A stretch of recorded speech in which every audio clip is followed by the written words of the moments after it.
Hi నమస్తే welcome to my channel. ఈరోజు పచ్చి మామిడికాయ బీట్రూట్ పచ్చడి ఎలా చేయాలో చూద్దాం. చాలా బాగుంటుంది. ముందుగా ఒక ప్యాన్ పెట్టుకొని సరిపడా ఆయిల్ తీసుకోండి.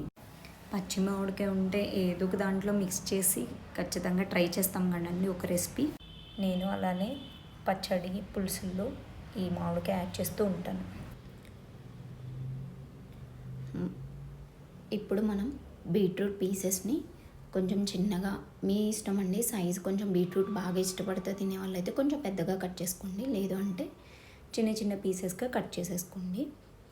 అందరూ ఏంటంటే పేస్ట్లా చేసి చూపిస్తారండి, నేను అలా కాదు, బీట్రూట్ పీసెస్తోనే అలాగే ఉంచి చేసేస్తాను. సో ఈ పీసెస్ని బాగా వేగనివ్వండి. ఒక 5 minutes లిడ్ పెట్టి క్లోజ్ చేయండి. క్లోజ్ చేస్తే కొంచెం బాగా ఫ్రై అవుతాయి. సో కొంచెం ఫ్రై అయిన తర్వాత చిన్న పచ్చి కొబ్బరి ముక్క చిన్న పీసులుగా కట్ చేసి పెట్టుకోండి. మరి పచ్చి కొబ్బరి ఎందుకంటే టేస్ట్ కోసం కొంచెం వేస్తాను. చింతపండు కూడా అవసరం లేదు, పచ్చి మామిడికాయ వేస్తున్నాం కాబట్టి చింతపండుతో కూడా పని లేదు. సో స్టవ్ ఆఫ్ చేసిన తర్వాత పచ్చి కొబ్బరి వేసాను. దాంట్లోనే మామిడికాయ ఒక హాఫ్, ఫుల్గా ఉన్న కాయ తీసుకొని దాంట్లో హాఫ్ పార్ట్ వేసానండి.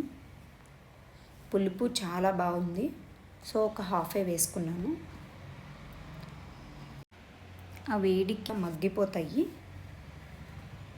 సో అందుకని దాంట్లో యాడ్ చేశాను. ఇప్పుడు లిట్లో వచ్చేసి ఒక 5 minutesని వాటిని చల్లారించిన తర్వాత ఒక జార్ తీసుకొని ఓన్లీ కొబ్బరి ముక్కలు, పచ్చి మామిడికాయ ముక్కలు ఒక్కటే వేసాను. బీట్రూట్ పీసెస్ వేయలేదు చూడండి. ఆ తర్వాత చిన్నుల్లిపాయలు రెమ్మలు మీకు ఇష్టమైనంత వేసుకోండి, ఎక్కువ తినేవాళ్ళు ఇంకొంచెం ఎక్కువ వేసుకోవచ్చు. పచ్చిమిర్చి, ఫ్లేవర్ కోసం కొంచెం పుదీనా యాడ్ చేస్తే యాడ్ చేసుకోండి, లేదు అంటే లేదు. కొంచెం ఉప్పు, కారం కొంచెం వేసుకొని మెత్తగా పేస్ట్ చేయండి. ఆ తర్వాత కడాయి పెట్టుకొని పోపు వేగిన తర్వాత కొంచెం ఇంగువ కూడా వేయండి. ఆ తర్వాత బీట్రూట్ పీసెస్ ఉన్నాయి కదా, ముందుగానే ఫ్రై చేసి పెట్టుకున్నామండి. ఎక్కువసేపు ఏమి అవసరం లేదు, పోపు కోసమని అంతసేపు ఫ్రై చేస్తున్నాను, ఇంగువ వేసాం కాబట్టి. సో ఈ పీసెస్ని కొంచెం వేడైన తర్వాత మనం పేస్ట్ చేసి పెట్టిన క్వాంటిటీ తీసుకొని దాంట్లో యాడ్ చేయండి. దీంట్లో కావాలంటే చిన్నులపై కూడా మళ్ళీ దంచి వేసుకోవచ్చు, అది మీ ఇష్టం. ఇలా బీట్రూట్లో మామిడికాయ వేయడం వల్ల చాలా రుచిగా ఉంటుంది.